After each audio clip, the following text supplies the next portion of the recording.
Now we will start from exercise 1.3 of chapter number system.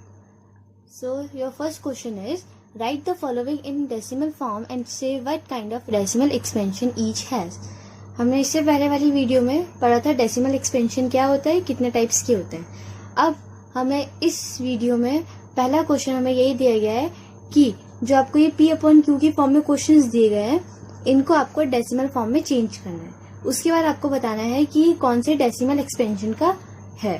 तो सबसे पहले तो आप देखो, इसमें हमारे पास जितने भी क्वेश्चन है सारे P/Q की फॉर्म में. ये इसका मतलब क्या है कि सारे के सारे रैशनल नंबर है. ठीक है. अब उसके बाद हमें एक एक क्वेश्चन करना है और उसको डेसिमल फॉर्म में चेंज करना है. उसके बाद हमें बताना है कि टर्मिनेटिंग है या फिर नॉन टर्मिनेटिंग है, या फिर नॉन टर्मिनेटिंग के जो टाइप्स हैं आपके, उसमें कोई टाइप है. सो आपका फर्स्ट क्वेश्चन है 36/100. तो अब हमें पता है डिनोमिनेटर हमेशा हमारा बाहर होता है और न्यूमरेटर हमारा अंदर होता है. तो हम ले लेते हैं अपना डिनोमिनेटर बाहर 100 और अंदर हम ले लेते हैं अपना 36. अब आपको पता है कि आपका डिनोमिनेटर बड़ा है आपके न्यूमरेटर से, तो हम क्या करेंगे, एक इसमें पॉइंट लगा लेंगे. हमने पॉइंट लगाया और एक 0 बढ़ा दिया. अब 100 सीधे कितना होता है 300. तो यहाँ पर कितना बचे आपके पास 60.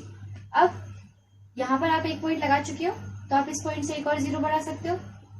तो 106 कितना होता है आपका 600.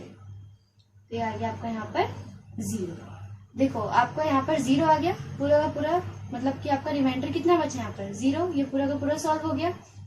तो आपका आंसर कितना आ गया यहाँ पर, आपका आंसर आया है 0.36.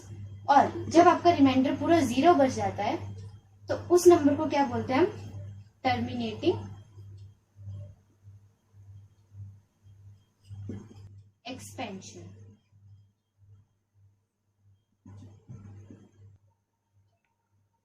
तो आपका पहले आंसर क्या आ गया, आपका टर्मिनेटिंग एक्सपेंशन. ठीक है. ये आपको समझ में आया क्वेश्चन. इसमें हमें सिंपल कुछ नहीं करना, सिंपल आपको इसमें डिवाइड करना है. डिवाइड करने के बाद आपको अपना आंसर देखना है और आंसर के बेस पे आपको अपना डेसिमल. तो आपका सेकंड क्वेश्चन है 1/11. और इसमें भी आपका क्या है, 11 आपका बड़ा है डिनोमिनेटर और न्यूमरेटर आपका छोटा है. तो हम क्या करेंगे, लिख लेते हैं अपना 11 और 1. अब 1 तो क्या है आपका छोटा है, तो पॉइंट लगा लेते हैं, 0 बढ़ा देते हैं. अब ये 10 बन गया. 10 भी क्या है आपका छोटा है 11 से, तो हम एक और 0 बढ़ा के यहाँ पर 0 लगा लेते हैं. अब हमें पता है 11 की टेबल में 100 तो आता नहीं है, लेकिन 11 की टेबल में 99 आता है जो कि 100 से छोटा. तो हम ले लेते हैं 11 9 99. तो आपको कितना बच जाएगा यहाँ 1. अब यहाँ 1 बच गया. अब हम क्या करेंगे, एक हमने यहाँ 0 लगा ही रखा था, उससे हमने 0 बढ़ा दिया. अब हम फिर से एक और 0 लगा देंगे और यहाँ पे 0 बढ़ा देंगे. ठीक है. अब ये फिर से क्या बन गया आपका 100. तो हम क्या करेंगे 11 9 99. फिर से हमारा क्या आ गया 1. फिर से हमें 0 बढ़ाना पड़ेगा, फिर हमें 100 बनाना पड़ेगा. 100 बनाने के बाद फिर से 99 से डिवाइड होगा. तो अगर आप ध्यान से देखो तो ये बार बार डिवाइड होते जा रहा है और नीचे आपका रिमाइंडर बचता जा रहा है. अब आपका रिमाइंडर बचता जा रहा है और आपका जो क्वोशिएंट है वो यहाँ पर क्या आ गया 0.0909. ये ऐसे ही आपका चलता जाएगा बार बार 090909. तो इसीलिए आपको हम इसी में आंसर छोड़ देते हैं. तो आंसर क्या है आपका 0.0909. और ये कैसे नंबर है, यहाँ पे अगर आप ध्यान से देखो तो ये खत्म नहीं हुआ पहली बात. तो अब ये खत्म नहीं हुआ तो ये आपका क्या है नॉन टर्मिनेटिंग. ठीक है. अब नॉन टर्मिनेटिंग में आपके 2 पॉइंट होते हैं. एक तो होता है आपका रिकरिंग या फिर हम बोलते हैं रिपीटिंग, और दूसरा क्या होता है आपका नॉन रिपीटिंग या फिर नॉन रिकरिंग. तो यहाँ पे अगर आप ध्यान से देखो तो आपका क्वेश्चन जो है ये बार बार आपका रिपीट हो रहा है. तो जब क्वेश्चन रिपीट हो रहा है तो यहाँ पर आपका आंसर क्या आएगा, नॉन टर्मिनेटिंग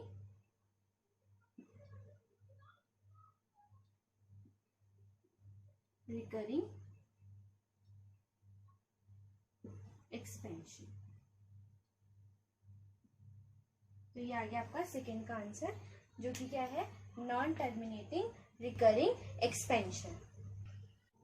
सो आपका थर्ड क्वेश्चन क्या है यहाँ पर 4 1/8. अब आप अगर ध्यान से देखो तो ये क्वेश्चन आपका मिक्स फ्रैक्शन में. पहले तो हम इसको चेंज किसमें करेंगे, इम्प्रॉपर फ्रैक्शन में. तो जब इम्प्रॉपर फ्रैक्शन में इसको चेंज करेंगे तो ये क्या हो जाएगा 8 4 32, 32 + 1 33, तो आपका ये हो जाएगा आपका 33/8। अब हम डिनोमिनेटर को करेंगे डिवाइड न्यूमरेटर से आपके, तो यहाँ पर आपका 8 और 33। तब की बार तो आपको न्यूमरेटर पड़ा है तो हमें पॉइंट लगाने की जरूरत ही नहीं है। सबसे पहले हम क्या कर देंगे, 8 4 जा 32, यहाँ कितना बच गया आपका 1। अच्छा, अब 1 तो छोटा हो जाएगा, अब हम पॉइंट लगा लेते हैं, एक 0 बढ़ा लेते हैं। अब 8 की टेबल में 10 तो आता नहीं, तो 8 1 जा 8, तो कितना बच जाएगा आपका 2। ठीक है, अब पॉइंट तो हमारे लगा है तो हमने एक और 0 बढ़ा लिया। अब 8 2 जा 16, तो यहाँ पर अब कितना बच जाएगा आपका, 10 में से 6 चल जाएगा 4, 1 में से 1 चलेगा 0। अब हमने 2 0 लगा दिए एक पॉइंट से, अब हम क्या करेंगे, एक 0 बढ़ाएंगे और यहाँ पर एक 0 लगा लेंगे। तो 40 तो आता है 8 की टेबल में, कितने पे आता है, 8 5 जा 40, ये आपका कैंसिल हो गया। देखो थोड़ा सा बड़ा था, लेकिन ये क्या हुआ, लास्ट में आपका यहाँ पर रिमाइंडर कितना आ गया, 0।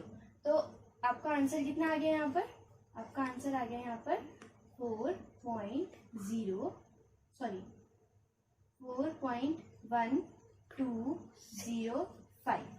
तो यहाँ पर आपका रिमाइंडर 0 बच गया। ठीक है, तो इसका मतलब क्या है, ये आपका क्या है, टर्मिनेटिंग एक्सपेंशन। तो आपका नेक्स्ट क्वेश्चन है 3/13। आपका 13 यहाँ पर क्या है, बड़ा है, और 3 आपका छोटा। फिर से यहाँ पर क्या हुआ, आपका डिनोमिनेटर आपका बड़ा हो गया और न्यूमरेटर आपका छोटा हो गया। आपने एक पॉइंट ले लिया और यहाँ पर 0 बढ़ा दिया।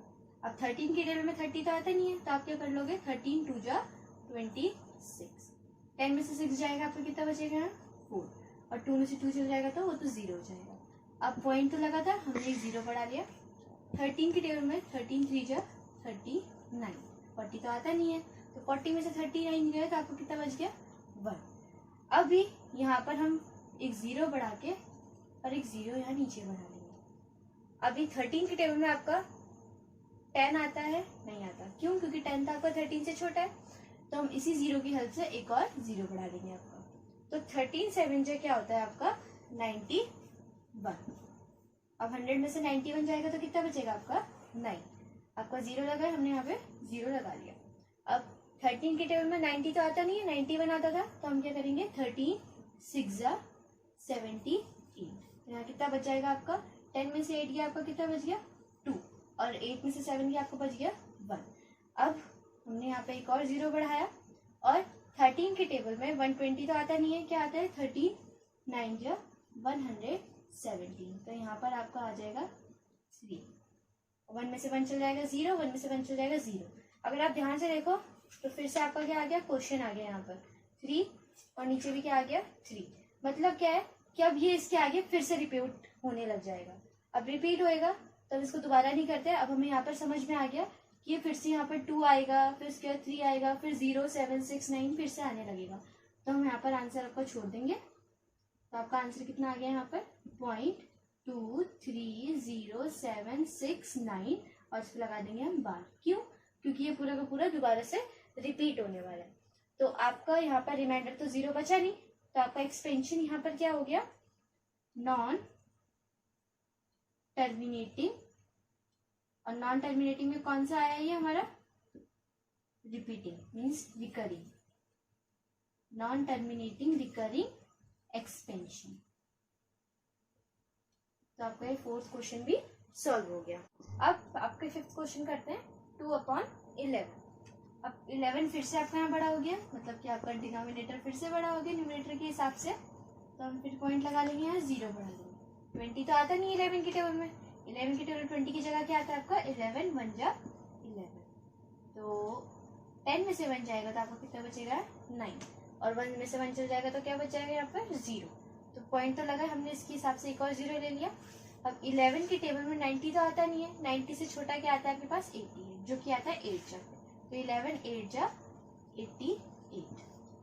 10 में से 8 जाएगा तो क्या बचेगा 2, और 8 में से 8 चल जाएगा बचेगा 0। अगर आप ध्यान से देखो तो हमने स्टार्टिंग कहाँ से करी थी 2 से करी थी, और ये फिर से कहाँ खत्म हो गया 2 पर खत्म हो गया। खत्म नहीं हुआ, मतलब आप कह सकते हो कि अभी फिर से ये ऐसे चलता जाएगा। तो फिर से यहाँ पर क्या आ जाएगा 1818 आता जाएगा। तो यहाँ पर ये क्या हो रहा है, ये रिपीट हो रहा है।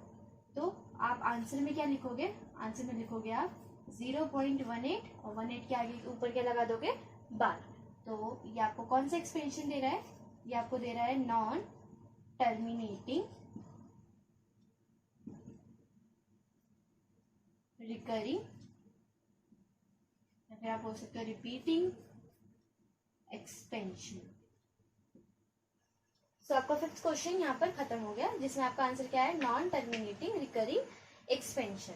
यहाँ पर हमारे को सिर्फ क्या आया था, देखो लास्ट में क्या आया, यहाँ पर 2 आया। क्वेश्चन हमने स्टार्ट कहाँ कर रहा था, 2 से करा था, ठीक है। तो आप यहाँ से समझ सकते हो कि यहाँ पर आप फिर से 0 लगाते, फिर आपका 1 जैसे करते 11 आता, फिर 11 से फिर करते, फिर 9 बच जाता, तो 1818 दोबारा चलता रहता। इसलिए हमने इसको यही खत्म कर दिया और आपका आंसर दे दिया 0.18 और 18 के ऊपर क्या लगा लिया हमने 12। तो हमारा आंसर क्या आ गया है, नॉन टर्मिनेटिंग रिकरिंग एक्सपेंशन। इसके बाद आपका नेक्स्ट क्वेश्चन है यहाँ पर 329/400। तो हम ले लेंगे इसको फिर से। अब 400 का टेबल तो किसी को याद नहीं होगा, लेकिन आपको 4 का टेबल तो याद होगा। जब आपको 4 का टेबल है तो आपको 400 भी याद है, क्यों, क्योंकि उससे आपको 0 0 0 0 लगाना होता है और कुछ नहीं करना होता। तो अब अगर आप ध्यान से देखो तो यहाँ पर तो पहले ये 3 डिजिट का है और वो भी क्या है 329, जो कि 400 से क्या होता है छोटा। तो हम एक पॉइंट लगा लेंगे, यहाँ पर लगा लेंगे 0। अब ये क्या हो गया आपका 3290। तो स्टार्टिंग में देखो यहाँ क्या आ रहा है 32। 4 के टेबल में 32 कितने पे आता है आपका 8 जा पे आता है। तो हम यहाँ पे क्या ले सकते हैं 400 8 जा 3200। तो आपका 0 में से 0 कैंसिल हो जाएगा, क्या बचेगा 0। 9 में से 0 जाएगा, कितना बच जाएगा 9, और ये कैंसिल होंगे तो यहाँ पर क्या आ जाएगा आपका 0 0। ठीक है, पॉइंट हमने एक लगा ही रखा, तो हम उससे एक और 0 बढ़ा लेते हैं। अब 400 के टेबल में 900 तो आता नहीं है, उससे छोटा क्या आता है 800। कितने पे आता है आपका 4 2 जा 800। तो यहाँ पे क्या बच जाएगा आपका 9 में से 8 जाएगा, बच जाएगा 1। अब यहाँ पर 100 हो गया। अब अगर आप ध्यान से देखो तो ये 100 है, ये आपका 400 है। तो 100 आपका छोटा हो गया, हमने यहाँ पर एक और 0 लगाना है और यहाँ एक और 0 बढ़ा लेना है। अब 400 के टेबल में 1000 तो आता नहीं है, 1000 से छोटा क्या आता है आपका 800। तो कितने पे आता है 400 2 जा 800। तो यहाँ पर कितना बच जाएगा आपका 200। 0 में से 0 0, 0 में से 0 गया 0, 10 में से 8 गया आपका 2, यहाँ कितना बच गया 200। हमने यहाँ 0 लगा ही रखा था, हम इससे एक 0 बढ़ा लेते हैं। तो 400 के टेबल में 2000 आता है, कितने पे 5 जा। तो 400 5 जा 2000। ये हो गया कैंसिल, लास्ट में आपका आंसर है क्या 0। तो इसका मतलब क्या है कि आपका आंसर कितना बचा है यहाँ पर 0.82025। और ये जो आपका आंसर आया ये कौन से एक्सपेंशन में जाता है, ये आपके जाता है टर्मिनेटिंग रिकरिंग एक्सपेंशन।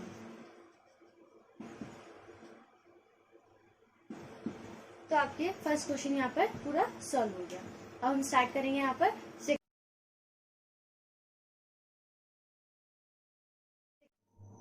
सो आपका नेक्स्ट क्वेश्चन यहाँ पर क्या है, you know that 1/7 is equal to 0.142857 bar. Can you predict what the decimal expansion of 2/7, 3/7, 4/7, 5/7, 6/7 without actually doing the long division? If so, how? तो आपको यहाँ पर क्या बोला गया, यहाँ पर आपको 1/7 की वैल्यू गिवन कर दी 0.142857 बार।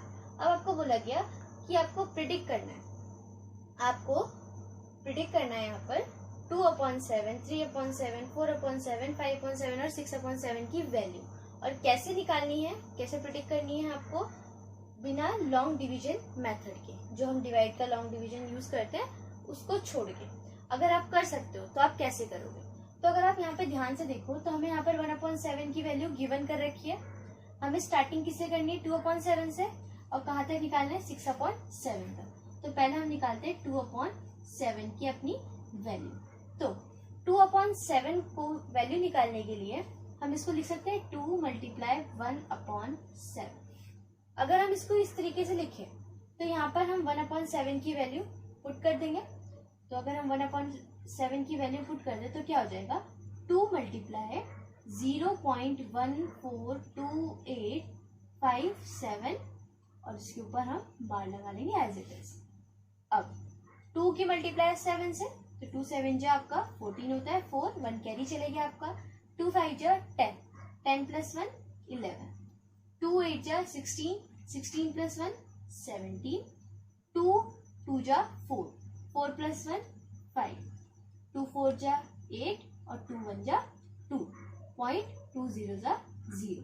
बार आपका जितने नंबर पे था आपने उतने में लगा दिया और आपकी 2/7 की वैल्यू क्या आ गई 0.285714 बार। इसी तरीके से हम नेक्स्ट वैल्यूज भी अपनी निकाल लेंगे। तो दूसरी वैल्यू हमें क्या निकालनी है यहाँ पर 3/7 की, तो हम इसमें भी सेम ऐसे करेंगे 3 मल्टीप्लाई 1/7। अब 3 की मल्टीप्लाई करेंगे 1/7 की वैल्यू से जो कि है 0.142857 बार। अब अगर हम इसकी मल्टीप्लाई करते हैं इससे तो 3 7 जा 21, 1 2 कैरी चलेगी आपका इस पे, तो 3 5 जा 15, 15 प्लस 2 16 17, 3 8 जा 24, 24 प्लस 1 25, 5 2 कैरी, 3 2 जा 6, 6 प्लस 2 8, 3 4 जा 12। अब 12 तो ऐसे कैसे आएगा 2 1 कैरी चले जाएगा, 3 1 जा 3 प्लस 1 4.0। तो आपकी इसकी वैल्यू क्या आ गई आपके पास 0.428571। अब नेक्स्ट हमें क्या निकालनी है 4/7, उसकी भी हम ऐसे निकाल लेंगे 4 मल्टीप्लाई 1/7। तो 4 मल्टीप्लाई 1/7 की वैल्यू क्या है आपके पास यहाँ पर 0.142857 बार। ठीक है, तो 4 की मल्टीप्लाई 7 से तो 4 7 जा 28, 8 2 कैरी चलेगा आपका, 4 5 जा 20 प्लस 2 22, 4 8 जा 32, 32 प्लस 2 34, 3 कैरी चलेगा आपका, 4 2 जा 8 9 10 11, 1 1 कैरी हो गया आपका, 4 4 जा 16 प्लस 1 17, 4 1 जा 4 प्लस 1 5.40 जा 0। तो आपका आंसर यहाँ पर आ जाएगा और इसके ऊपर यहाँ पे हम बार लगा देंगे जैसे हमारा बार लगा हुई है। इसी तरीके से हम निकाल लेंगे अपनी फैक्टर यहाँ पर 5/7। तो 5/7 का निकालने के लिए 5 मल्टीप्लाई 1/7, 1/7 की जगह ऐसी वैल्यू रखेंगे इसकी 0.428557 बार लगा लेंगे। अच्छा, तो 5 7 जा 35, 5 3 कैरी, 5 25 26 27 28, 8 2 कैरी, 5 8 जा 40 प्लस 2 42, 2 4 कैरी हो गया, 5 2 जा 10, 10 प्लस 4 14, 4 1 कैरी, 5 4 जा 20, 20 प्लस 1 21, 2 कैरी हो गया, 5 1 जा 5 और 6 7.0 और बार आपका एज इट इज आ गया। तो आपका 5/7 की क्या वैल्यू आ गई 0.714285 बार।